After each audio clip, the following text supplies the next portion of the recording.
तीसरे चरण के रण में सबसे ज्यादा नजर सियासत में यादव परिवार पर रही। बदायूं, फिरोजाबाद, मैनपुरी में यादव परिवार की साख दांव पर है, लेकिन परिवार के एक साथ होने और मतदान में हिस्सा लेने की तस्वीर ने सबका ध्यान खींच लिया। सियासी वार और यादव परिवार, समाजवादी कुनबा एक साथ, जंग करारी, मतदान की बारी। यूपी में तीसरे चरण के रण की ये तस्वीरें उस सियासी परिवार की ताकत का नजारा मात्र हैं, जिसका दमखम, जिसकी विचारधारा ने यूपी की सियासत को नई दिशा दी। तीसरे चरण में यादवलैंड की 3 बड़ी सीटों फिरोजाबाद, मैनपुरी, बदायूं में मुकाबला था, लेकिन प्रत्याशियों के परिणाम से पहले परिवार की एकजुटता का संदेश दिया गया।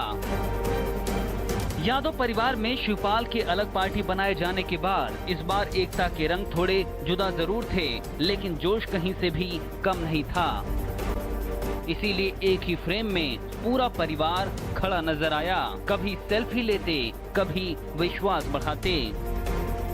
मुलायम के समर्थन में भाई राम गोपाल और अभय राम ने जीत का न केवल वादा किया, बल्कि नेताजी के पीएम बनने की कामना की। इस 3 फेज में तीसरा फेज जो है, जिसमें 10 सीटें हैं, इसमें 9 समाजवादी पार्टी की हैं और 1 बीएसपी की है। ये 10 सीटें गठबंधन जीतने जा रहा है और बड़े मार्जिन से हर कॉन्स्टिट्यूंसी। रामगोपाल जी, प्रधानमंत्री कह रहे 23 मई के बाद तस्वीर साफ हो जाएगी महागठबंधन की। 23 मई के बाद प्रधानमंत्री की तस्वीर साफ हो जाएगी। मुलायम सिंह जीतेंगे नेताजी। आप किसे चाहते हैं प्रधानमंत्री बने? हम तो चाहते अखिलेश बने, नेताजी बने।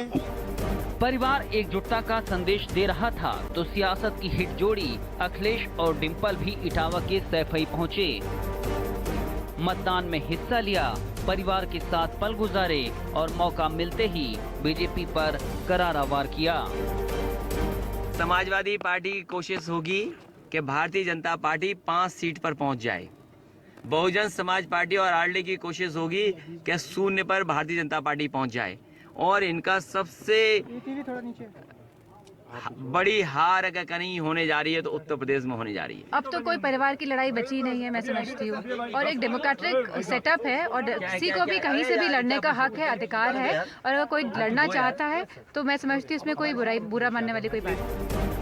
मुलायम ने ऐलान किया था कि ये उनका आखिरी चुनाव होगा, इसीलिए इन तस्वीरों को जहन में समेट कर रखिए और देखिए कैसे मुलायम, साधना, अपर्णा एक साथ इस महापर्व में खड़े हैं और नई पीढ़ी के अक्षय यादव उस विरासत को संभालने को तैयार हैं।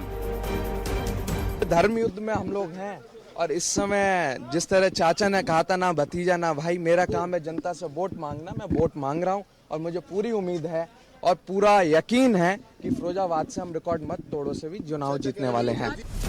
परिवार से अलग होकर नई पार्टी के साथ मैदान में उतरे शिवपाल भी सैफई में थे, लेकिन मतभेद के कारण साथ नजर नहीं आए।